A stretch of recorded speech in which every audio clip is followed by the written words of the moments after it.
point. And so CoCrystal Pharmaceuticals and Humacyte are two of the examples of companies that I'm invested in right now that are distressed or unloved for various reasons. You know, on one hand, we have CoCrystal Pharmaceuticals, which is a very, very early stage biotech company. You know, their pipeline is in the very early stages, and this could be judged quite high risk. You know, they don't necessarily have a treatment up for any kind of approval anytime soon. And Humacyte have experienced a number of setbacks. In particular, it's a go-to-market strategy with Symvess, the product which is now FDA approved for a particular indication for vascular trauma, but they're experiencing this bottleneck at the moment where the treatment is only approved for a very niche patient population. On top of that, they need to train staff on how to use Symvess and administer it on to patients too, which in turn is slowing the uptake, and they've had very slow revenue results posted since the approval.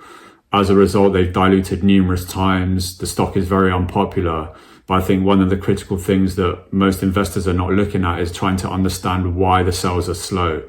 And like I said, the sales are slow simply because right now the treatment is only approved for vascular trauma. So only for patients who, for example, have experienced a traumatic injury, either on the battlefield or in an industrial environment, a factory, something of that nature.